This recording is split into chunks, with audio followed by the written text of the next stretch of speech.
Okay. So today we are going to find out the deflection of the beam using the conjugate beam method. So this method is applicable for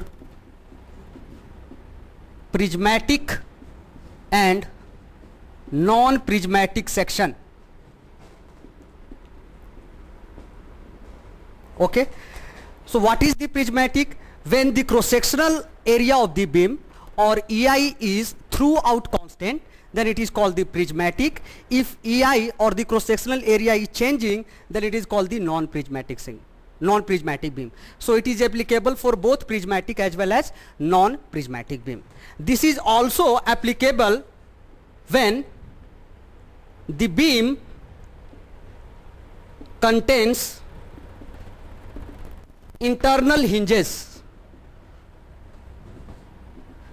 When the beam contains internal hinge, then this method is very useful. Okay. Now this method was given by Mohr, that's why it is also called the Mohr's method.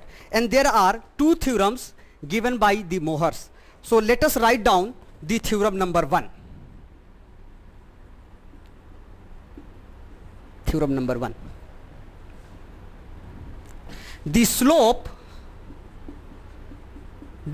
at any point, on real beam is equals to the shear force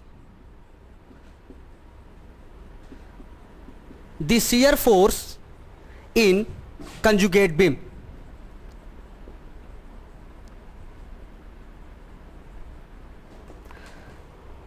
Now what is the meaning of conjugate beam, that we will see. Conjugate beam is an imaginary beam, and now how we can draw the conjugate beam for the given real beam, that we will see later on. Now here the slope at any point, say this is your cantilever beam, and this cantilever beam, at this point there is a 1 point load P is acting, and due to this P load there is some deflection under the load P. So here we would like to find out the value of delta and the slope at this point. So slope at this point is theta. So the first theorem says the slope at any point on the real beam, say let us see, this point is A here, this point is B. At this point B we would like to find out the theta. So to find out the theta, the first theorem say we have to find out the shear force in the conjugate beam. Now we will see how we can find out the shear force in the conjugate beam. Okay. The theorem number 2.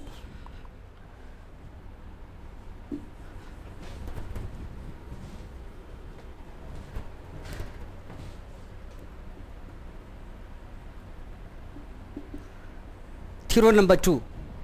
The deflection in real beam is equals to the bending moment of conjugate beam,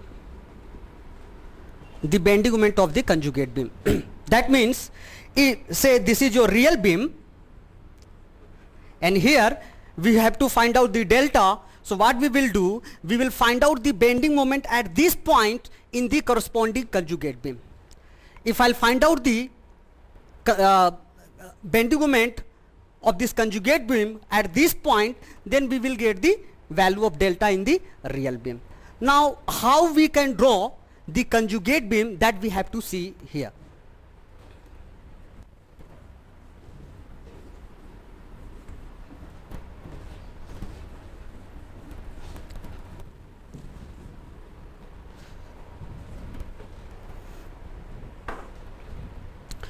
There are some guidelines.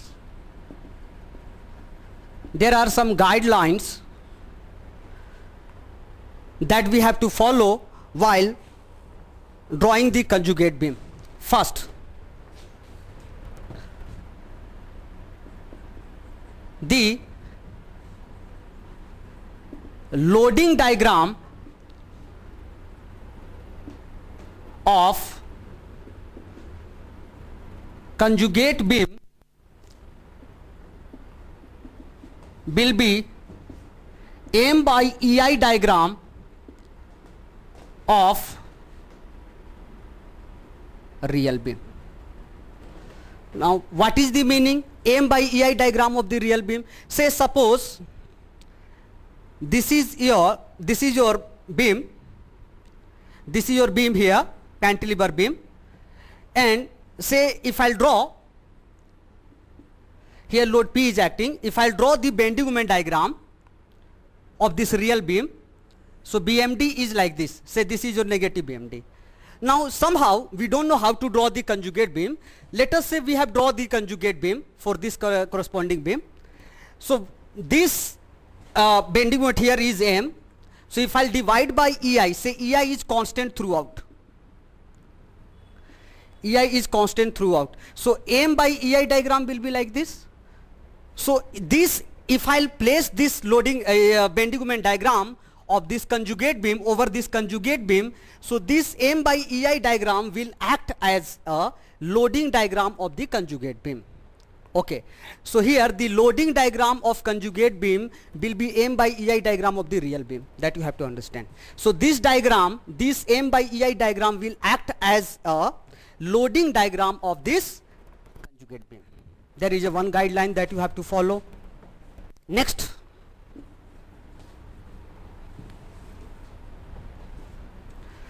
if M by EI diagram is positive, means positive means sagging. If M by EI diagram is positive, sagging, then loading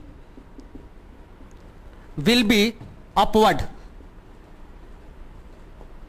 Loading will be upward and vice versa. Okay. Next, if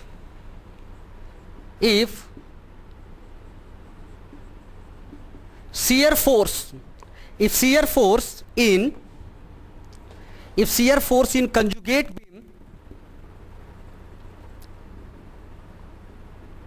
beam is positive, then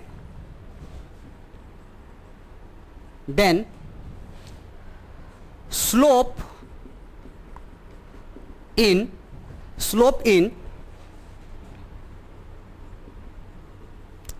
conjugate beam will be in anti-clockwise direction, and vice versa. ठीक है? Okay. Next, if bending moment is positive in conjugate beam,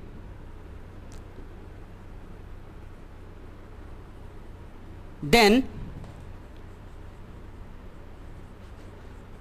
deflection will be positive. Positive means upward and vice versa.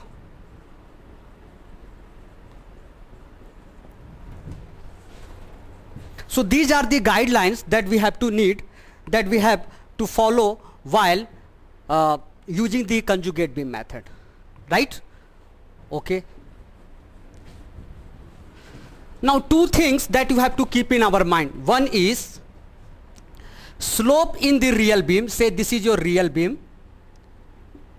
Slope in the real beam, say theta. Slope in the real beam is analogous to shear force V. Here, say this is your conjugate beam. Here, slope in the real beam, that is our first theorem says, slope in the real beam is analogous to shear force in the conjugate beam. Shear force in the conjugate beam. That is our first theorem. Second one,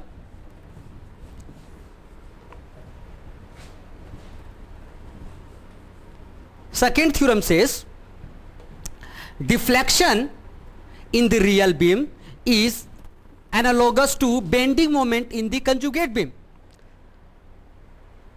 Okay, if you keep these two things in your mind, you can easily draw the conjugate beam. Now we will learn how to draw the conjugate beam.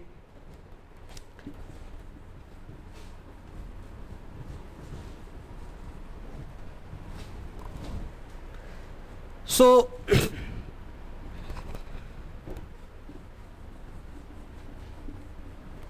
say here this is your real beam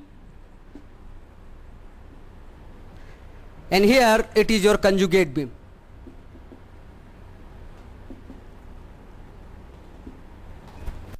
Okay, say real beam, let us take a simply supported condition. Okay, say this is your A, here this is your B. Now if I'll focus on this point A, here it is a hinge supported. At the hinge support, the slope theta A will not be equals to 0 because the rotation is possible at this point. But at this point, the deflection in the upward or downward direction would be 0. So delta A would be 0. Now, what our first theorem says, the slope in the real beam is corresponding to or analogous to shear force in the conjugate beam. That means here the shear force VA is not equals to 0 in the conjugate beam, right? Next, deflection at this point A is equals to 0. That means here the bending moment at this point A is equals to 0. Now, if I look at these two conditions, we will reach on conclusion that the shear force at this point is not 0. That means there would be some reaction at this point. But bending moment at this point is 0, at this point A in conjugate beam is 0. That means there would not be a fixed point. So if I'll use these two concepts, we will reach on conclusion that here the support may be either hinge or maybe roller. Say we are taking a hinge here. Hinge means the bending moment is 0 and the support is there, so say, shear force will not be 0. So that means here hinge may be possible or maybe roller is also possible, or we can say here the roller is also possible, because at this point here roller, at this point the shear force will not be 0 but the bending moment would be 0 at this point. Similarly, if I look at this point P, at this point again theta B will not equals to 0. Okay, again delta B is equals to 0. So by using this similar concept here, that means VB is not equals to 0, slope is corresponding to the shear force and the deflection is corresponding to the bending moment. So here the bending moment MB is equals to 0. That means here again either hinge is possible or the roller is possible. If I'll make the hinge here, then this structure will become the indeterminate structure. That is not possible because since this is a determinate structure, then conjugate beam must have be determinate. So here if I'll take the roller here, then this structure will become the determinate structure. So here the roller is possible. Similarly, at this point we can draw same concept, we can draw here hinge because this is again a determinate structure. So one point that you have to keep in your mind, in a real beam here it is a hinge. Now in conjugate beam it is converted into hinge or it is converted into roller. Okay, here the roller is converted into roller or converted into hinge. So one point you have to keep in your mind, while in case of hinge, the hinge becomes roller or hinge becomes hinge. Similarly, roller may become roller or may become hinge in case of conjugate beam method. Next,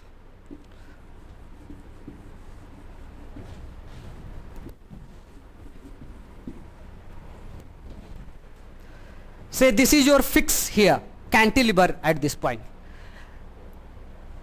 Say this is your point A, this is your point B. Now at this point, the theta A is 0 because it is a fix, so rotation is not possible at this point. Similarly, bending moment at this point or deflection, delta A at this point, deflection at this point is 0 here.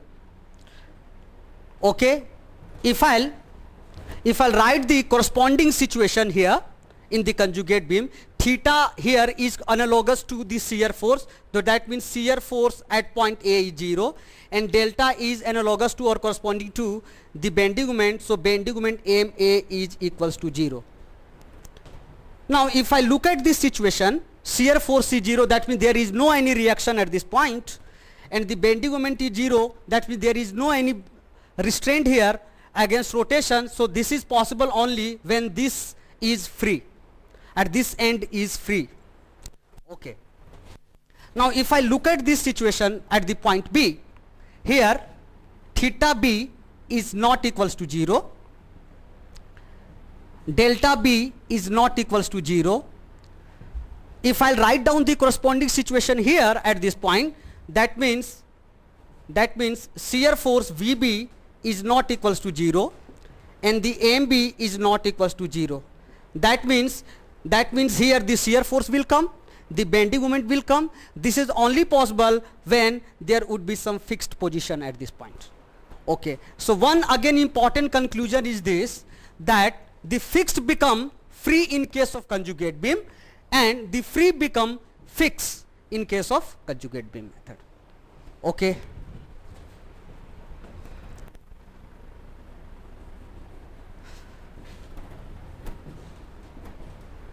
Third,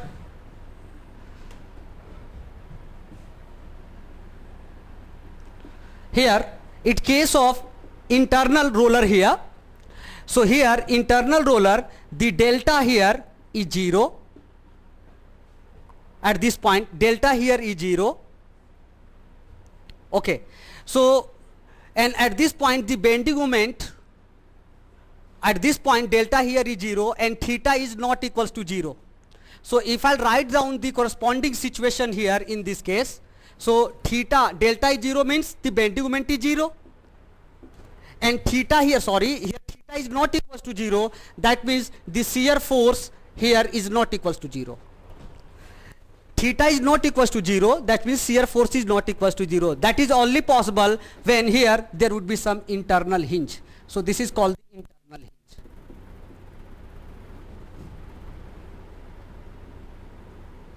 So now in case of internal roller, now it is converted into internal hinge in case of conjugate beam.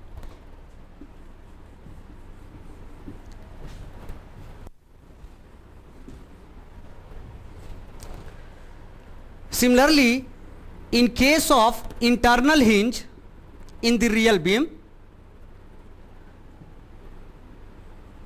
now it is converted into internal roller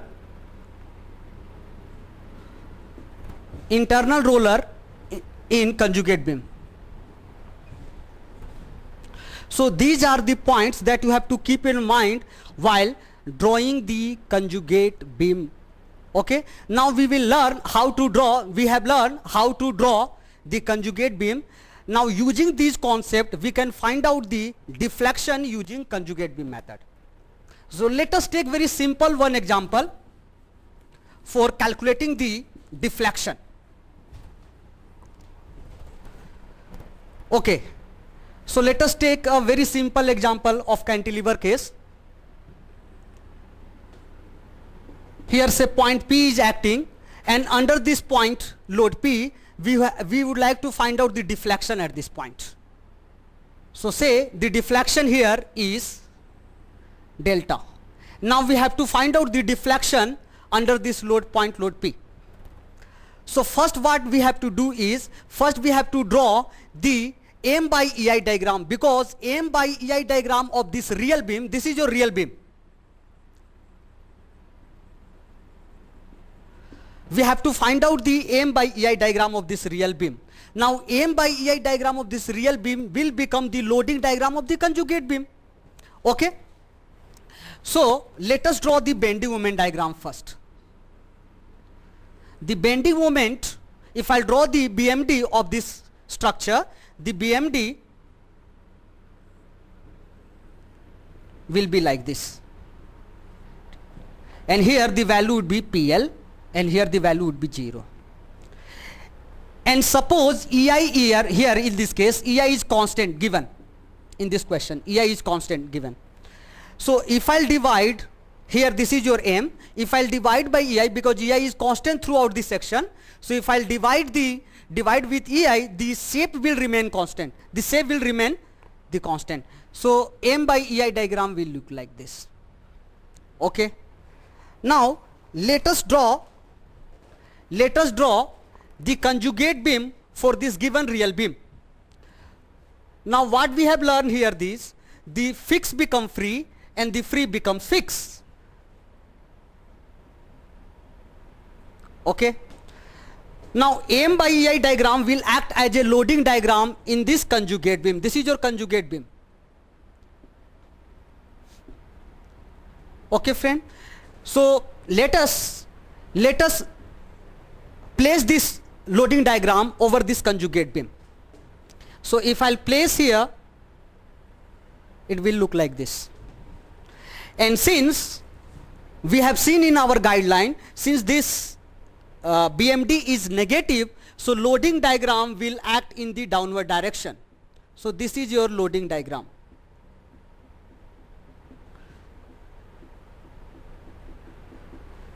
Say this point is A here, this point is B.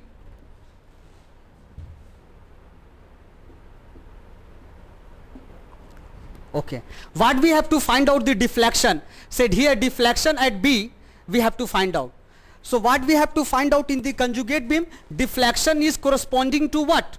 The bending moment in the conjugate beam. So what we have to find out the bending moment at this fixed and B. If I'll find out the bending moment at the fixed and B beam, then we will get the deflection in the real beam at this point B. So let us find out the bending moment at this point. And say the length of the beam is the L, that is given. So L here is also okay. Now as per our sign convention, sagging that you know, this is the sign convention for the sagging that we have seen. So this is your sagging. So here we are taking the positive bending moment, because bending moment is unknown. So we are taking this sagging as a positive bending moment. So that's why we have taken in the anti-clockwise direction. Now say this is your the MB. Now we have to find out the MB. MB would be, if I'll take the summation of MZ equals to 0, that is the static equilibrium condition, summation of MZ equals to 0. So MB, now let us see what is the total force. The total force will act at the CG of this loading diagram, and the total force would be the area of the triangle, half into PL by EI into L. That is equals to PL square upon 2 EI. And this will act as 2 by 3, 2/3 of this L. So MB, if I'll take the, if I'll apply the static equilibrium condition here, MB plus anti-clockwise we are taking positive, plus total load is PL square upon 2 EI, PL square upon 2 EI into the CG of this load is 2 by 2/3 of L, that is equals to 0, because now there is no any force at this point. So 2 gets cancelled out. So MB would be minus PLQ upon 3 EI. Now the bending moment in the conjugate beam will correspond to the deflection in the real beam. So deflection in the real beam here would be PL square upon 3I. Now negative sign that we have seen in our guideline, the negative sign here shows that the deflection is in the downward direction. So delta would be PL cube upon 3EI, and that will act in the downward direction. That's it. Thank you. So this method is very simple, and if you apply this method, your work will become very easy.